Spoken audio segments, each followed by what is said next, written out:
복음서 개관 보도록 하겠습니다. 우리가 이제 복음서를 얘기할 때 마태, 마가, 누가, 요한복음 4복음서의 중심에 예수 그리스도시고 하나님의 아들이심을 증거하고 있습니다. 예수님은 하나님의 사랑을 확증하시기 위해서 이 땅에 오셨고요. 죄인들을 구원하시기 위해서 이 땅에 오셨습니다. 유대인의 왕으로서 또한 고난받는 종으로서 이방의 모든 사람들까지 온 인류를 구원하는 구원자로 바로 오신 하나님의 아들 예수님이심을 우리에게 말씀하고 있습니다. 왜 그러면은 4복음서가 4개가 다 필요할 거예요. 하나의 복음서만 가지고도 예수님이 누구신지에 대해서는 충분히 이해할 수 있을 텐데 비슷한 복음 같은 마태, 마가 또는 요한 많이 복음의 이야기들이 겹쳐져 있는 그 스토리가 겹쳐져 있는 이야기들 왜 다 기록하고 있을까요? 사실 복음서에는 각 공동체가 처한 역사적인 상황과 그 독자가 연대가 다 다릅니다. 그래서 마태, 마가, 누가, 요한에 의해서 다르게 기록할 필요가 분명히 있었고요. 이 공동체가 다른 그들에게 주어진 그 모두의 말씀이 4개의 말씀으로서 4권의 말씀으로서 입체적으로 또한 예수님의 사역을 우리에게 보여주고 있기 때문입니다. 당시 이제 복음이라고 하는 유앙겔리온이라고 표현되는 복음은 로마 황제들이 제국에서 또는 로마 황제의 생일, 즉위실 그리고 전쟁에서 이겼을 때 이 단어를 썼습니다. 한번 생각해 보세요. 전쟁이 일어났는데 그 전쟁에 실패하거나 전쟁에서 지면 포로로 끌려가거나 아니면 다 죽을 수도 있는 그 상황에서 전쟁에서 승리했습니다 라고 울려 퍼지는 그 이야기는 정말 그들에겐 기쁨의 소식이었을 겁니다. 그래서 당시에 로마 시대는 유앙겔리온 복음의 소식이라고 얘기하는 것이 예수님께 쓰여진 것이 아니라 그런 황제들의 즉위식, 생일, 전쟁의 승전가 때에 사용했던 말이기도 합니다. 그러나 마가복음에서는 하나님께서 통하시는 새 시대의 도래가 되었고 그리스도에 대한 설교되는 말씀을 설명하고 있으며 또 바울 선생님도 사도들이 설교하는 그 설교의 내용들을 기록하고 있습니다. 자, 먼저 중세 말기부터 마태, 마가, 누가복음이 동일한 관점으로 보고 기술했다라고 얘기해서 공간복음이라는 이야기를 쓰게 되었는데 엄밀히 따지면 공통된 관점으로 쓰여진 것은 아닙니다. 그렇죠? 배경이 다르고 예수님에 대한 이야기를 쓰지만 그것을 받아들이고 있는 사람들의 상황과 배경과 연대가 다르기 때문에 그것들이 다른 특징을 갖고 있습니다. 그럼에도 불구하고 비슷한 자료들이 같이 많이 포함되어 있기 때문에 공간복음이라고 얘기를 하고 있게 되어지고 이렇게 한번 쓰여진 것이 그냥 지금 오늘날까지도 그냥 공간복음 그냥 아무 생각 없이 그렇게 아무런 의심 없이 그렇게 사용되고 있는데 엄밀히 따지면 같은 관점이 아니라는 것 한번 좀 기억하시라고 말씀을 드리고 갑니다.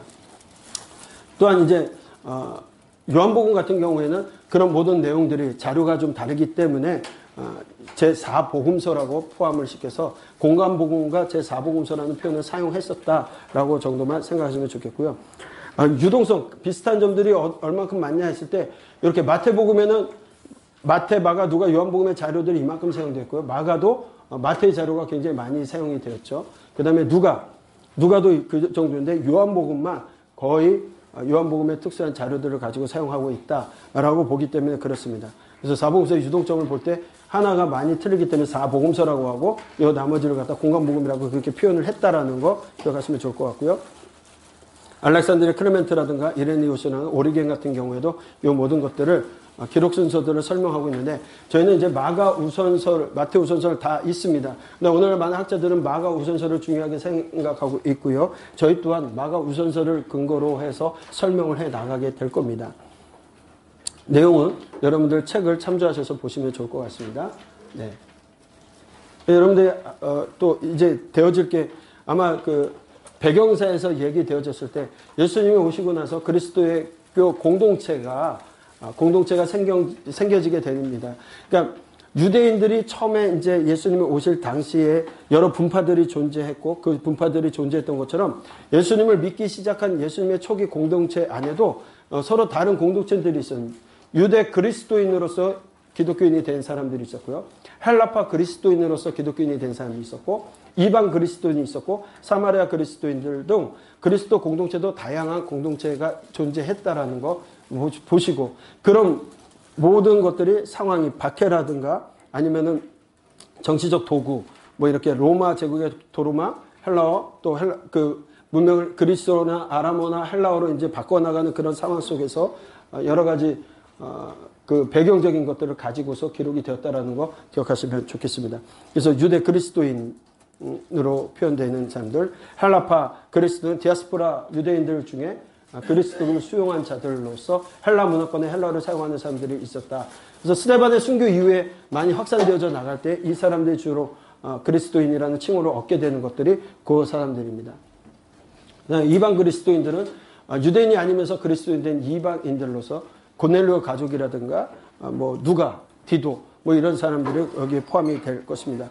요한복음의 수신자로 대표되는 이들이기도 합니다.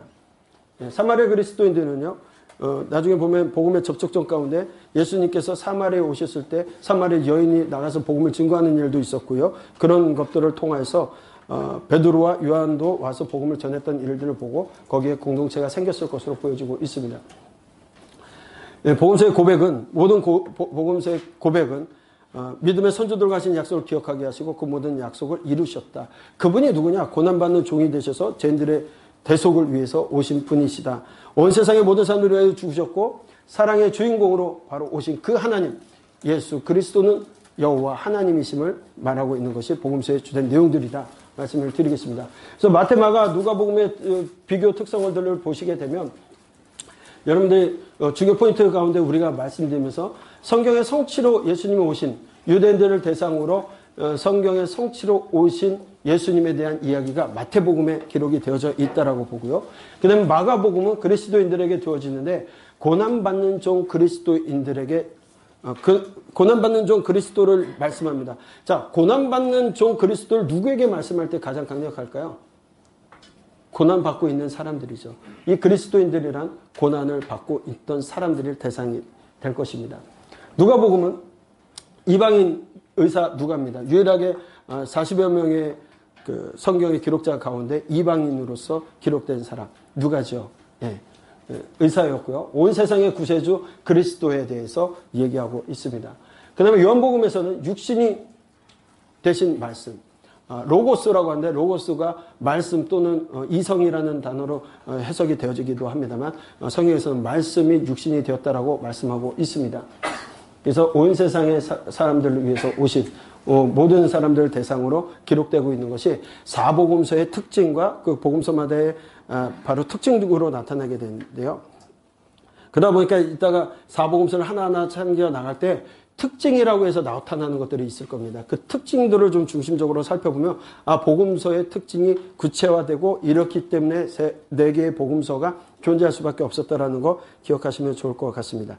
결국은 마태복음이 가장 먼저 기록된 것은 아니지만 마태복음이 말라기 이후에 한 장의 여백 그리고 마태복음이 기록된 것은 구약의 연결다리로서 구약의 예언들이 성취된 그리스도임을 나타내기 위해서 그렇게 되어져 있다. 그리고 구약의 성경 말씀이 굉장히 많은 부분 인용되고 있는 것들을 참고하셔서 보시면 좋을 것 같습니다.